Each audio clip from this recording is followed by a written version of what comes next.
New video today from the New York Times shows showing what happened to Capitol Police Officer Brian Sicknick during the January 6th riot. The video shows Officer Sicknick being sprayed with a chemical irritant while he held the line against the violent mob.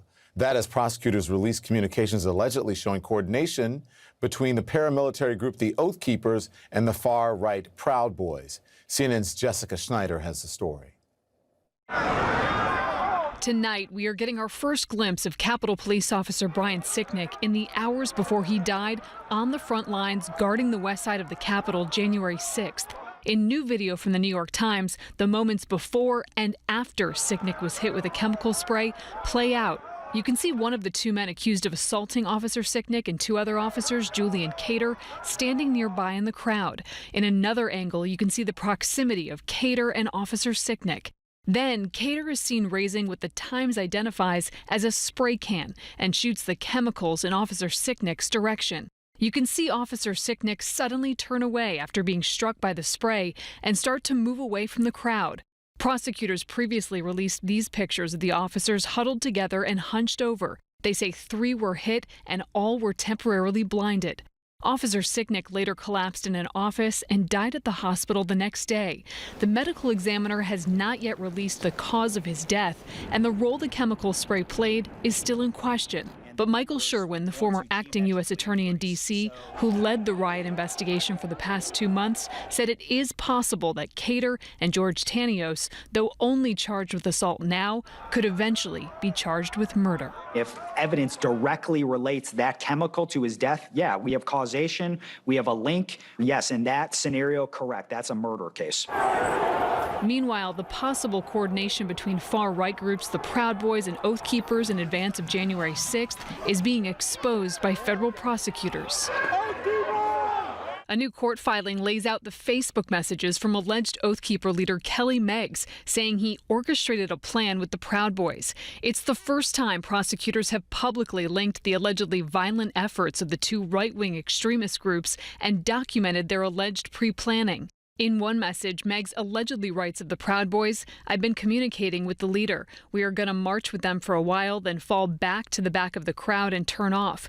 Then we will have the Proud Boys get in front of them. We will come in behind Antifa and beat the hell out of them." This is very powerful evidence that that indicates conversations, contact, and not just that, but agreement between the two groups on things like tactics and positioning. In a Facebook message from December 22nd, 2 weeks before the insurrection, prosecutors say Meggs planned for 50 to 100 Oath Keeper members to travel to Washington, and then wrote, "Plus, we have made contact with PB, and they always have a big group, force multiplier." 3 days later on Christmas, Meggs allegedly laid out the gear members should bring. D.C. is no guns, so mace and gas masks, some batons. If you have armor, that's good. Prosecutors are laying out this evidence of coordination between the Proud Boys and the Oath Keepers, but they're still not alleging a full-fledged conspiracy. Instead, several members of each group are facing their own conspiracy charges, but that's for the actions they allegedly took within their own groups. Don? Thank you, Jessica. Appreciate that. Joining me now, CNN legal analyst Elie Honig. Elie, appreciate you joining us as well. Good evening to you. You heard the evidence. Prosecutors say that it proves a high degree of communication and coordination between the Oath Keepers and the Proud Boys before that riot on January 6th at the Capitol. How significant is this new evidence? Yeah, Don, so the conspiracy charges are going to be enormously important here. First of all, they're going to allow the prosecutors to tell the jury and the American public the whole story. How was this planned? Who was in on it beforehand? Who was talking to who? How were they communicating? How were they financed, if at all? And mark my words, Don, these conspiracy charges are going to cause these guys to cooperate. They're going to flip against each other like pancakes. I've seen it happen. This is what happens. There was a lot of bravado, a lot of tough guy talk that day, flags waving, Proud Boys, Oath Keepers. When you get on the other side of the verses from United States, watch how quickly they cooperate against each other and give prosecutors the full story. What about the communication released today? Could it rise to the level of conspiracy? Sure. A conspiracy really just means an agreement, a meeting of the minds between any two people to commit a crime. So I think conspiracy is really going to be the least of their worries here. I think we're going to see even more serious charges. Look, sedition charges could be in play here. It sounds like a big word, but it means trying to interfere with any governmental function. Why do you think they were there on January 6th? Because they were counting the electoral votes. That's a government function. Even trying to take over a government building is sedition. So it wouldn't surprise me at all if we see sedition charges as well as conspiracy charges. Good to know. Okay, so I want you to take a look at this. This is the alleged communication from the leader of the Oath Keepers, Ellie, to members of his group. And here's what he writes. He says, Trump said it's going to be wild. It's going to be wild. He wants us to make it wild. That's what he's saying. He called us all to the Capitol, and he wants us to make it wild. Sir, yes, sir. Gentlemen, we are heading to D.C. Pack your S. Nice shit. That's what he said. So does that implicate the former president in any way? Yeah, Don, you know what this relates to. Remember Donald Trump's tweet advertising the January 6th rally. Donald Trump said, "will be wild." Here's the people who end up storming the Capitol echoing that language exactly. And let's not lose focus on Donald Trump here. There's been a lot of indictments, over 300 so far in this case, charges.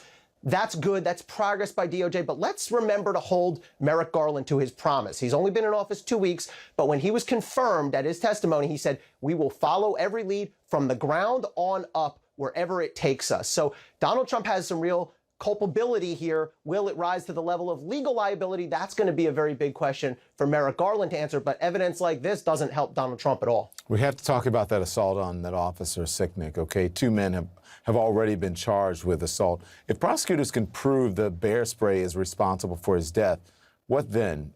Murder?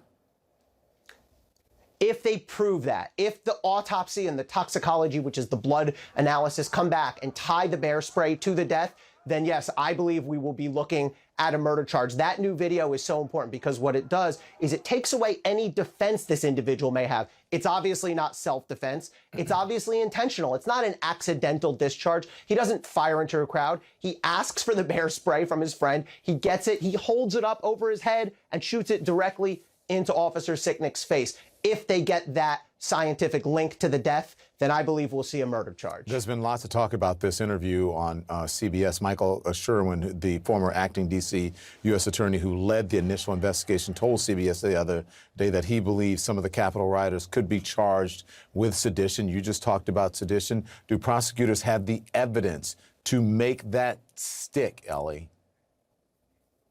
I think they do. I think you look at what happened inside the Capitol, and look, entering the Capitol is a crime.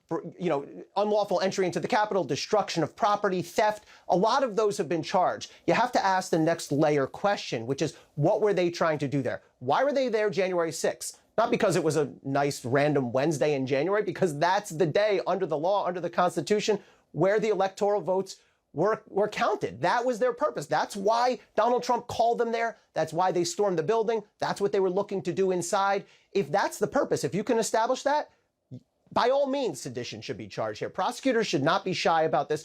Prosecutors have to be fair, but they have to be aggressive. This is the time to be aggressive. Just to be clear, because I asked you about conspiracy and I asked you about sedition, and you had two obviously very concise answers. Which one is there one that's more likely, or is a possibility of both here?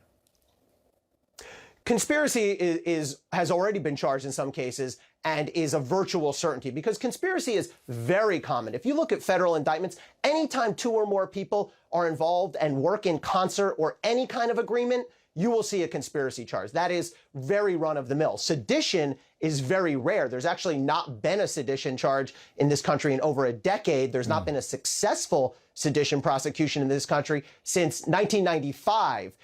By my former office, the Southern District of New York. So conspiracies run-of-the-mill, sedition is very rare. I think both are warranted here. Wow. Well, that's why we have you here. Thanks for the clarification and for the information. Elie Honig, always a pleasure. Thank you, sir.